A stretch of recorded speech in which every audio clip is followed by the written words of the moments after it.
Pernah merasa hidup kita berjalan baik-baik saja, sampai kita membuka media sosial? Tiba-tiba terasa seperti semua orang lebih maju, lebih sukses, lebih bahagia. Padahal beberapa menit sebelumnya, kita sebenarnya merasa cukup baik dengan hidup kita.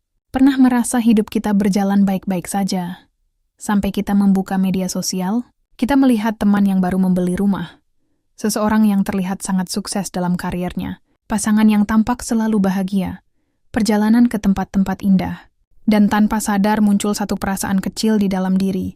Sepertinya hidup orang lain lebih maju dari hidup saya. Menariknya, perasaan ini tidak selalu muncul karena hidup kita buruk. Seringkali ia muncul karena cara media sosial menampilkan kehidupan manusia. Di dunia digital, kita jarang melihat proses.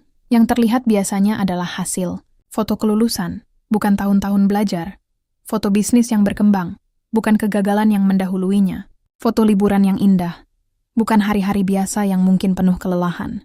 Kita melihat puncak gunung, tanpa melihat jalan panjang yang ditempuh untuk mencapainya.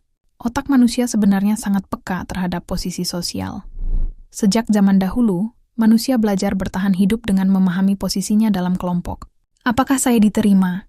Apakah saya tertinggal? Apakah saya cukup baik? Ketika kita melihat kehidupan banyak orang sekaligus setiap hari, sistem saraf kita mulai melakukan perbandingan secara otomatis. Masalahnya kita tidak sedang membandingkan kehidupan yang utuh. Kita membandingkan kehidupan sehari-hari kita dengan momen terbaik orang lain. Perbandingan seperti ini hampir selalu membuat kita merasa tertinggal. Bukan karena kita benar-benar tertinggal, tetapi karena informasi yang kita lihat tidak lengkap. Hal lain yang sering terjadi adalah ilusi kecepatan.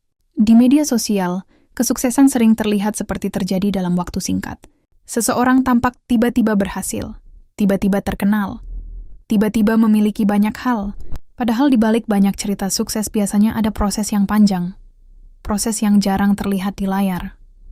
Ketika kita terus melihat hasil tanpa melihat proses, kita mulai merasa perjalanan hidup kita terlalu lambat. Padahal hidup manusia tidak bergerak dengan kecepatan yang sama. Setiap orang memiliki waktu, kesempatan, dan perjalanan yang berbeda. Masalahnya bukan pada media sosial itu sendiri. Masalahnya muncul ketika kita mulai menilai kehidupan kita melalui ukuran yang sama dengan orang lain. Padahal kehidupan bukan perlombaan yang memiliki satu garis finish yang sama. Seringkali, ketenangan muncul bukan ketika kita memiliki lebih banyak hal, tetapi ketika kita berhenti terus membandingkan perjalanan kita dengan perjalanan orang lain. Karena pada akhirnya, hidup yang bermakna bukan dibangun dari seberapa cepat kita terlihat berhasil, tetapi dari seberapa sadar kita menjalani proses yang sedang kita jalani.